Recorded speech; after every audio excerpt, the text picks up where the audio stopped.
Hello, this is Victor at RestoreYourMercedes.com. Today we're going to take a look at this 300 SE. This is a 1992 model, although the rear taillights seem to be updated from a 97, 98 model, you can tell, and the trunk lid is also updated. But nonetheless, this is the Japanese market 300 SE inline 6.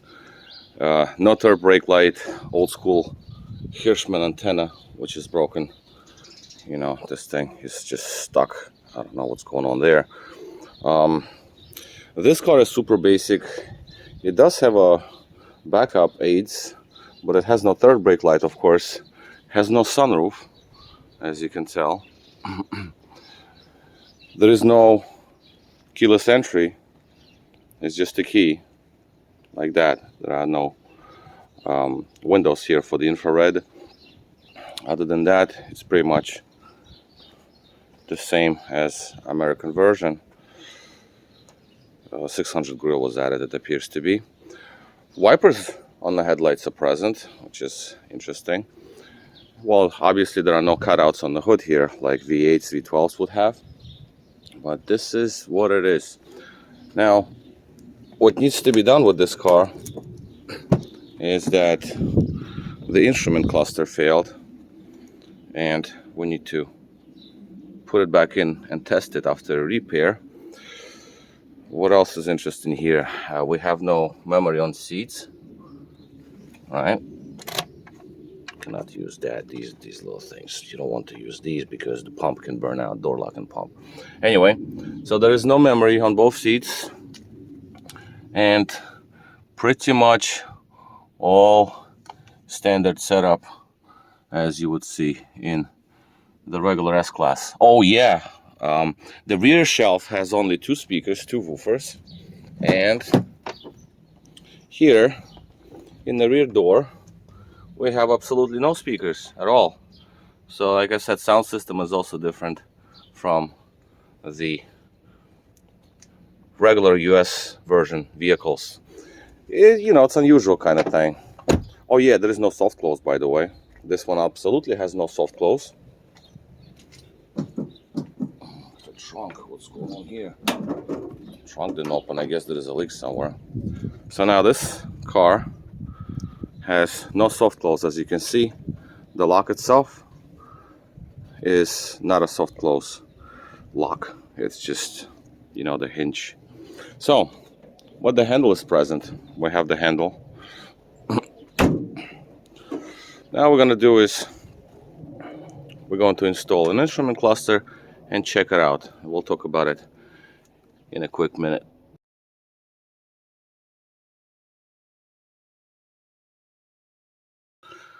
Okay, the cluster is back in the vehicle, and the problem with this cluster is that the lights flicker and they just don't come on at all, and that was a problem.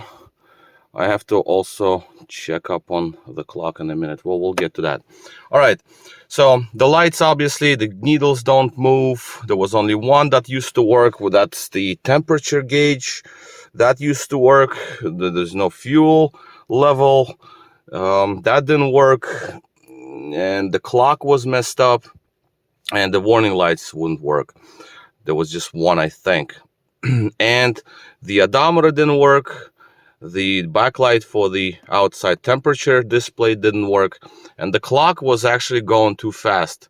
It was actually, once the needle would move, it would move 2 seconds forward versus 1 second forward. So that was also repaired. So let's just test it out and see what happens. So first, put on the ignition. Thank you for the information. All right, so that is working. Now this is the temperature sensor itself failure. You see it says 26 Celsius, and that's obviously not the case. This is February right now, so it's cold.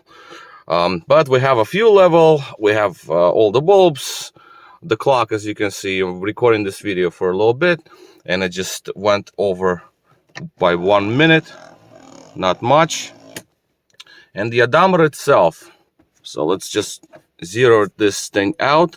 Now the gear was broken. I had to 3D print the gear for it. Let me start the engine. E-brakes on.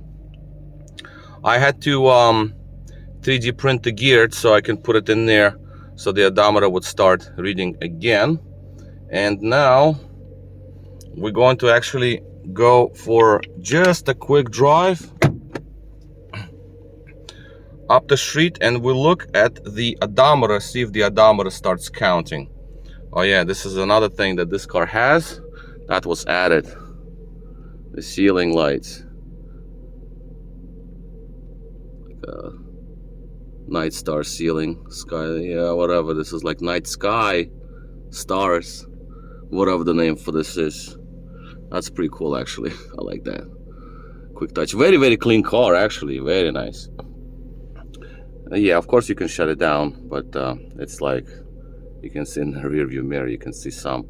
A rear view mirror is not powered, and that's another thing. Yes, there is no heated seats or anything like that. Let's see. Wow, folding mirrors are present. That's pretty cool for the car with this setup. Let me get my heat. And also one of the backlights was out, the bulb right here. Because the car has LEDs all around, we have the problem with the light out indicator. So there's some bulbs out there, they're not working right. Backlight color change works. Okay, so let's go for the shifter bushings here. They have to be replaced because the shifter is slightly loose. So we're gonna go up the street now just to see if the odometer counts our distance. All right, I don't want to go far, and I already see that it is counting. Okay, all right, hello. All right, so it's already counting. We can see I just went up the street. I'm gonna make a U-turn over here, and we drove just like 0.1 mile, I guess that's what it be. 0.1, I don't even know, kilometer actually. 0.1 kilometer, I guess. So oil pressure is good, clock is ticking properly, no other warning lights, and that's that. Now it's a cold start right now, so you obviously have higher RPMs than usual. There is going to be a need. Oh yeah, we see the light, the backup light is blinking. I don't know, there are probably some LEDs in there behind me, like, you know, the backup lights, LEDs. I'm not a big supporter of LEDs in these cars, but nonetheless, this car has it, so I'm not gonna take them out, obviously. All right, now in the engine compartment here, yes, the car is dirty because it's February in New York City and it is cold and nasty outside. Now M104, the first incarnation, and we do have problems with the wiring harness. This harness needs to be replaced as soon as possible because there are some issues here that I have while driving, and sometimes it won't pass 2000 RPM, so it's like fuel safety shut off kind of situation. But I want to change that harness first, just to rule out the mass airflow sensor problem first. Once that's done, then I can, if the problem exists, then yes, then there will be another need for more diagnostic, but so far I need that harness done first. Okay, and I guess that will complete this overall look. Very clean car, like I said. This is nice. It drives really nice, very soft. Because you know how these non-hydraulic vehicles with regular springs and shocks do. You know, they do very well. They drive very, very very, very smooth and soft, you know, like very, very soft. So yeah, so all right, I guess I'm gonna finish with this video and put the cluster further in, because I'm kind of done with it. I don't need to do anything else, and that will be all. All right. So this is it. This is Victor at RestoreYourMercedes.com. Thank you for watching.